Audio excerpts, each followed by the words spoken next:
Hi all, this is Friday evening. എപ്പോഴും morning routine മാത്രമല്ലേ നിങ്ങൾ കാണുന്നത്. ഒരു ചേഞ്ചിന് വേണ്ടി ഇന്നൊരു ഈവനിങ് വ്ലോഗാണ്. ഇതാണ് ഞാൻ ഉച്ചയ്ക്ക് ഉറങ്ങാത്തത് കേട്ടോ. ഞാൻ ഉച്ചയ്ക്ക് ഉറങ്ങിയാൽ എണീക്കാൻ ഒരു 6:30 മണിയെങ്കിലും ആവും. ക്ലോക്ക് നോക്കണ്ട, ചത്തിരിക്കുകയാണ്. മഴ തുടങ്ങിയപ്പോൾ ഇവിടുത്തെ എല്ലാ ക്ലോക്കും ചത്തു. കിച്ചണിൻ്റെ ക്ലോക്ക് മാത്രമേ വർക്ക് ചെയ്യുന്നുള്ളൂ. അത് പിന്നെ ഞാൻ ബാറ്ററി ഇട്ട് തന്നെ വെച്ചിരിക്കും. നമ്മൾ കിച്ചണിൽ എന്തെങ്കിലും പണിയെടുത്തുകൊണ്ടിരിക്കുമ്പോൾ, പ്രത്യേകിച്ച് രാവിലെ ചിലതൊക്കെ ചെയ്യുമ്പോഴുണ്ടല്ലോ, ഞാൻ വളരെ ലാവിഷായിട്ടങ്ങ് ചെയ്യും. ഇതിനി കുറച്ചുകൂടെ അങ്ങനെ ചെയ്യാം, അല്ലെങ്കിൽ ഇതിൽ കുറച്ചുകൂടെ പച്ചക്കറി ആഡ് ചെയ്യാം എന്നൊക്കെ അങ്ങ് ചിന്തിച്ച് ചെയ്യും. ചിലപ്പോൾ അങ്ങനെ ഇരിക്കുമ്പോൾ ഒരു കറിയും കൂടെ ചെയ്താലോ എന്നും അങ്ങനെയൊക്കെയുള്ള ചിന്ത വരും. അപ്പോഴൊക്കെ ആ ക്ലോക്കിലേക്ക് നോക്കുമ്പോൾ നമുക്കൊരു ഏകദേശം ഐഡിയ കിട്ടുമല്ലോ, ഇനിയിപ്പോൾ ഞാൻ തുടങ്ങിയാൽ എപ്പോൾ തീരും എന്നുള്ളത്. അതുകൊണ്ട് കിച്ചണിലെ ക്ലോക്ക് മാത്രം എപ്പോൾ ചീത്തയായാലും ഞാൻ എപ്പോഴേ ബാറ്ററി മാറ്റും. വൈകുന്നേരത്തെ ചായയുടെ കൂടെ കഴിക്കാനായിട്ട് ഞാൻ കുറച്ച് പഴംപൊരി ഉണ്ടാക്കാൻ പോവുകയാണ്. മൈദാമാവ് ഈ കപ്പിൽ ഒരു 1/4 കപ്പൊക്കെ എടുത്തിട്ടുണ്ട്. ഇനി അതിലേക്ക് കുറച്ചിടുന്നത് പുട്ടുപൊടിയാണ്. അത് നല്ല ക്രിസ്പിയാക്കും പഴംപൊരിയെ. ഇടിയപ്പത്തിൻ്റെ മാവ് വേണമെങ്കിലും ചേർക്കാം, ലേശം അരിപ്പൊടി ചേർക്കുന്നത് നല്ലതാണല്ലോ. പക്ഷേ പുട്ടുപൊടിക്ക് തരിതരി ഉള്ളതുകൊണ്ട് അത് ചേർത്ത് കൊടുക്കുമ്പോൾ പഴംപൊരിയുടെ മാവ് കുറച്ച് ക്രിസ്പിയാവും. അതിലേക്ക് കുറച്ച് ഉപ്പും പിന്നെ കുറച്ച് പഞ്ചസാരയും കൂടെ ആഡ് ചെയ്യുന്നുണ്ട്. പഞ്ചസാര ഇത്തിരി കൂടുതൽ ആഡ് ചെയ്തിട്ടുണ്ട് കേട്ടോ, കാരണം കായ അത്ര പഴുത്തിട്ടില്ല, ലേശം പച്ച കായയാണ്. നല്ല പഴുത്ത ഏത്തക്കായയിൽ പഴംപൊരി ഉണ്ടാക്കാനാണ് എനിക്കിഷ്ടം. നല്ല മധുരമായിരിക്കും, നല്ല സോഫ്റ്റ് ആയിട്ടിരിക്കും. ഇമാതിരി കായൽ ഉണ്ടാക്കുമ്പോഴത്തേക്ക് വടി പോലെ നിൽക്കും. അതിലേക്ക് പിന്നെ ഇട്ട് കൊടുത്തത് ഒരു സ്പൂൺ മഞ്ഞൾപ്പൊടിയാണ്. ലേശം വെള്ളം ഒഴിച്ചിട്ട് ബാറ്റർ നന്നായിട്ടൊന്ന് സ്മൂത്താക്കി എടുക്കുന്നുണ്ട്. പഴംപൊരിയുടെ റെസിപ്പി പിന്നെ പറയേണ്ട കാര്യമില്ലല്ലോ, പയറ്റി തെളിഞ്ഞതായിരിക്കുമല്ലോ നമ്മളെല്ലാവരും. ഇതാണ് ഞാൻ പറഞ്ഞ കായ. തൊലി വിട്ട് വരാൻ ഇത്തിരി താമസമൊക്കെ എടുക്കുന്നുണ്ട് കേട്ടോ, അതിത്തിരി പച്ചയായതുകൊണ്ട്. എന്നാലും നല്ല ബലത്തിലിരിപ്പുണ്ട്. ഇനി ഇത് ഞാൻ ഒറ്റ ഏത്തപ്പഴം എടുക്കുന്നുള്ളൂ. അമ്മയും കുക്കുവും നിലുവും ഇവിടെ ഇല്ല, എല്ലാവരും ലില്ലിയംസിലെ വീട്ടിലോ മറ്റോ ആണ്. അമ്മ വൈകുന്നേരം എന്നെക്കാളും മുമ്പേ എണ്ണീറ്റിട്ട് പിള്ളേർക്ക് പാലും ബിസ്ക്കറ്റും ഒക്കെ കൊടുത്തിട്ടാണ് അങ്ങോട്ട് പോയത്. അപ്പോൾ ഇനി അമ്മ വന്നാൽ ചിലപ്പോൾ കഴിക്കും, ചിലപ്പോൾ കഴിക്കില്ല. കുക്കു ഒരെണ്ണം കഴിച്ചാലായി. നിലു എന്തായാലും കഴിക്കത്തില്ല, ബിസ്ക്കറ്റൊക്കെ നല്ല രീതിക്ക് കഴിച്ചിട്ടുണ്ടാവും. ഉണ്ടാക്കി വെച്ചാൽ പിന്നെ ഇത് ഫ്രിഡ്ജിലൊക്കെ എടുത്ത് നാളെ അവനിൽ വെച്ചിട്ട് വേണമെങ്കിലും ചൂടാക്കി എടുക്കാം. എന്നാലും അത്ര ടേസ്റ്റ് ഒന്നും കാണത്തില്ലല്ലോ. അതുകൊണ്ട് മാക്സിമം കുറച്ച് തന്നെ ഉണ്ടാക്കുകയാണ്. ഞാൻ പഴംപൊരി ഉണ്ടാക്കുന്നത് പാനിലാണ് കേട്ടോ. പാനിലാകുമ്പോൾ ഒരുപാട് എണ്ണ വേണ്ട. ഈ കടായിലൊക്കെ ഉണ്ടാക്കാൻ നിന്നാൽ നമ്മൾ ഇടുന്ന പഴംപൊരി മുങ്ങിക്കിടക്കുന്ന പാകത്തിന് എണ്ണ വേണം. ഇതിലങ്ങനെ വേണ്ട, കുറച്ച് ഒഴിച്ചാൽ മതി. ഒരു സൈഡ് മുരിഞ്ഞു കഴിഞ്ഞാൽ പൊരിച്ച മീനൊക്കെ മുരിക്കുന്ന കണക്ക് അപ്പുറത്തെ സൈഡ് മുരിച്ചെടുക്കാം. എണ്ണ കുറവായിരിക്കും എടുത്ത് കഴിക്കുമ്പോൾ. ചായ ഞാൻ പാൽപ്പൊടിയിലാണ് കേട്ടോ ഇടുന്നത്. പിള്ളേർക്ക് മാത്രമേ പാലെടുക്കാറുള്ളൂ. പാൽപ്പൊടിയിലെ ചായയാണ് എനിക്കിഷ്ടം. അലനും അതെ. ഏത്തക്കായ 4ആയിട്ട് മുറിച്ചെങ്കിലും 4 എണ്ണവും കൂടി ഇതിൻ്റെ അകത്ത് ഇടാനുള്ള സ്പേസ് കിട്ടിയില്ല. 3 എണ്ണേ ഇട്ടുള്ളൂ. ഒരെണ്ണം നടുക്കുന്ന് ഒടിഞ്ഞു പോയി, അപ്പോൾ അത് മാറ്റി വെച്ചു. ഇനി ഇത് കഴിഞ്ഞിട്ടിടാമെന്ന് കരുതി. ഇതാണ് ഞാൻ പറഞ്ഞത്, മുങ്ങിക്കിടക്കാൻ പാകത്തിന് എണ്ണ വേണ്ട. ആ ഒരു സൈഡ് നല്ലപോലെ മുറിയുമ്പോൾ ഇതുപോലെ തിരിച്ചിടാം.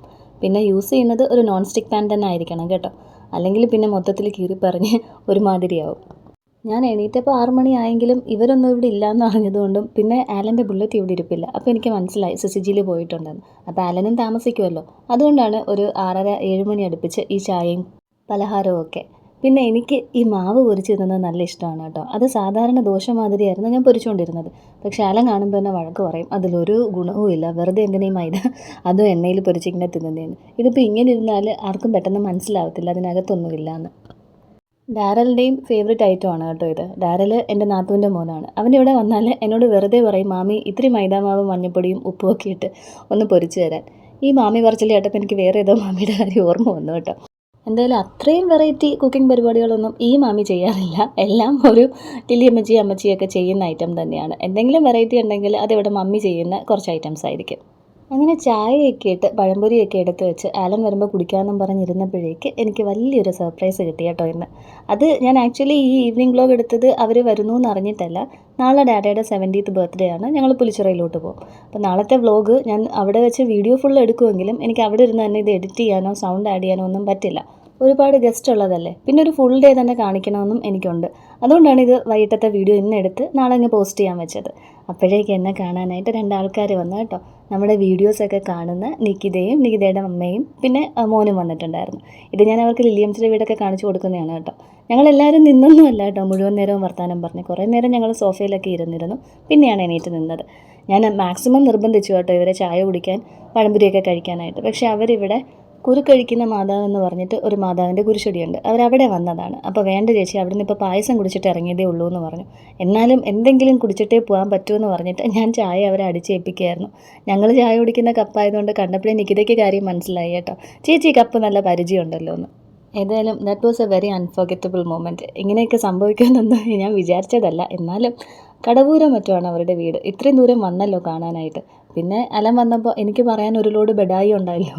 എൻ്റെ ഫോളോവേഴ്സ് വന്നു, മോൻ ഇവിടെ ഉണ്ടായിരുന്നു, എല്ലാവരും കൂടെ കളിച്ചു എന്നൊക്കെ. കുട്ടികൾക്ക് ഡയറി മിൽക്കൊക്കെ കൊണ്ടാട്ടോ വന്നത്. പിന്നെ ഇതേ മലയാളം പഠിക്കുന്നതിൻ്റെയാണ് ആ പെൻസിൽ എറിഞ്ഞത്. മലയാളം പഠിക്കാനായിട്ട് ഞാൻ രാവിലെ തൊട്ട് വിളിച്ചുകൊണ്ടിരിക്കുക. അപ്പോഴേക്ക് ഫ്രണ്ട്സ് ഉണ്ട്, കളിച്ചിട്ട് പിന്നെ പഠിക്കാം, വൈകിട്ട് പഠിക്കാം. ഓണത്തെ പറ്റിയുള്ള കോമ്പസിഷൻ ആയിരുന്നു കേട്ടോ പഠിക്കാനുള്ളത്. ഈ ആഘോഷിക്കുന്നത് എന്നൊക്കെയുള്ള വാക്കുകളൊക്കെ ആൾക്ക് ഇത്തിരി പാടായിരുന്നു.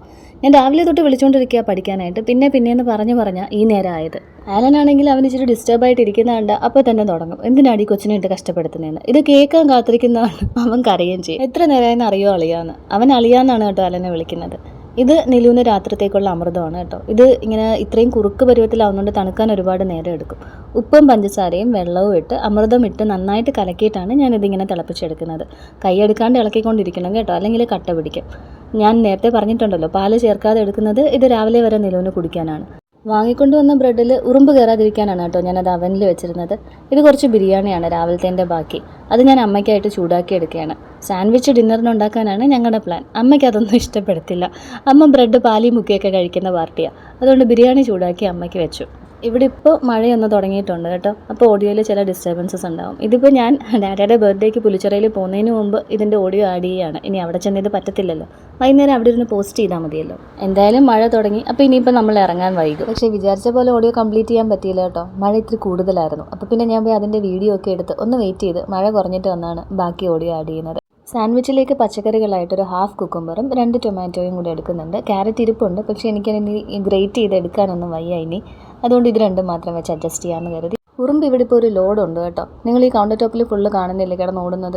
എന്തൊക്കെ ചെയ്താലും അത് പോകുന്നില്ല. ഞാനാണെങ്കിൽ 24 മണിക്കൂർ ഈ കൗണ്ടർ ടോപ്പ് തുടയ്ക്കുന്നതും നിങ്ങൾ തന്നെ കാണും. അങ്ങനെ ആ ഹാഫ് കുക്കുംബറും ടൊമാറ്റോയും അരിഞ്ഞു കഴിഞ്ഞപ്പോൾ ഇത് നമ്മളന്ന് പിസ്സ വാങ്ങിച്ചതിൻ്റെ കുറച്ച് ടോപ്പിങ്സിൻ്റെ പാക്കറ്റ്സ് ഇവിടെ ഇരുന്നതാണ്. ഒറിഗാമി ഉണ്ടായിരുന്നു, കുറച്ച് ചില്ലി ഫ്ലേക്സും ഉണ്ടായിരുന്നു. അത് രണ്ടും കൂടെ ഞാൻ ഒരു ടപ്പർ വെയറിൽ തന്നെ ഇട്ടു. ഇനി അതിലോട്ട് സ്പ്രിങ്കിൾ ചെയ്താൽ മതിയല്ലോ.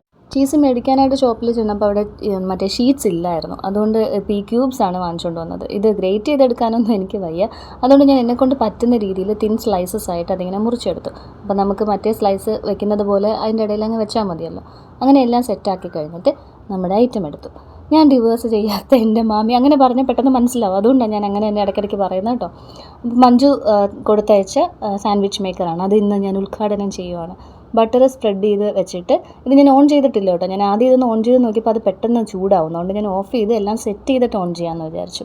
ബട്ടർ സ്പ്രെഡ് ചെയ്ത പോർഷൻ താഴെയാക്കിയിട്ട് മേലെ ഞാൻ വെജിറ്റബിൾസ് ഒരു 4 പീസ് വെച്ചു. പിന്നെ ചീസും അതിൻ്റെ പുറത്ത് അവിടെ ഇവിടെയൊക്കെ ആയിട്ട് ഇങ്ങനെ പാച്ച് വർക്കൊക്കെ ചെയ്ത് വെച്ചു. ഇതെന്തായാലും സംഭവം ഉരുകുമല്ലോ. അപ്പോൾ പിന്നെ ഈ ഡെക്കറേഷനും അതിലെ മിസ്റ്റേക്സും ഒന്നും ആരും കാണില്ലല്ലോ. പിന്നെ അതിൻ്റെ പുറത്തേക്ക് നേരത്തെ എടുത്ത് വെച്ചിരുന്ന ഒറിഗാമി ചില്ലി ഫ്ലേക്സിൻ്റെ മിക്സ് ഇട്ടു. പിന്നെ അതിൻ്റെ മേലെ വെക്കുന്ന ബ്രെഡിനും മേലെയാണ് ബട്ടർ തേച്ചത്. എന്നാലേ ആ മേളിലല്ലേ ഗ്രില്ലുള്ളൂ, അവിടെ വെച്ച് ഗ്രില്ലായി വരത്തുള്ളൂ. എന്നിട്ട് അത് അടച്ച് കുറച്ച് നേരം വെച്ചിരിക്കുമ്പോൾ ഇതുപോലെ ആവി വരും കേട്ടോ. ആവി വരുമ്പോൾ നമുക്കിത് ഓപ്പൺ ചെയ്യാം. ഓപ്പൺ ചെയ്ത് കഴിയുമ്പോൾ ഇതിങ്ങനെ ചപ്പിയിരിക്കും കേട്ടോ. നമ്മൾ ആ ലോക്കിട്ട് അടയ്ക്കുമ്പോൾ ഇത് മൊത്തത്തിലിങ്ങനെ ക്രഷ്ഡായി പോകും. പക്ഷേ അത് നല്ലതാണ്. സാധാരണ നമ്മൾ പാനിൽ സാൻഡ്വിച്ച് ഉണ്ടാക്കുമ്പോൾ എടുത്ത് കഴിക്കുമ്പോൾ 2 സൈഡിൽ നിന്നും അപ്പുറത്തുനിന്ന് തക്കാളിയും ഇപ്പുറത്തുനിന്ന് കുക്കുമ്പറും ഒക്കെ താഴെ വീഴുമല്ലോ. ഇതിൽ പിന്നെ അങ്ങനെ ഒരു പ്രശ്നമില്ല. ആ ലോക്ക് വീഴുന്നതുകൊണ്ട് തന്നെ ഇത് നന്നായിട്ട് അങ്ങ് പ്രസ് ചെയ്യും ഈ 2 സ്ലൈസ് ബ്രെഡിനെ. നല്ല ലോക്കാവും ഇതിൻ്റെ അകത്തിരിക്കുന്ന സാധനങ്ങളൊക്കെ. പിന്നെ കഴിക്കാനും നല്ല ടേസ്റ്റ് ഉണ്ടായിരുന്നു കേട്ടോ. അങ്ങനെ ഇതുപോലെ ഞാനൊരു 3 സെറ്റ് ചെയ്തു. മൊത്തത്തിലൊരു 6 സെറ്റ് ചെയ്തു. ഇതാണ് കേട്ടോ ഞാൻ പറഞ്ഞ ലോക്ക്. ഈ ലോക്ക് പിടിച്ചിടുമ്പോൾ അതിൻ്റെ പുറത്ത് ഇത്തിരി ചൂടായിട്ടുണ്ട് കേട്ടോ. അതുകൊണ്ട് എൻ്റെ കൈ എനിക്ക് അത്രയും നല്ലപോലെ പിടിക്കാൻ പറ്റുന്നില്ല. അങ്ങനെ ഞാൻ മൊത്തത്തിലൊരു 6 എണ്ണം ചെയ്തു.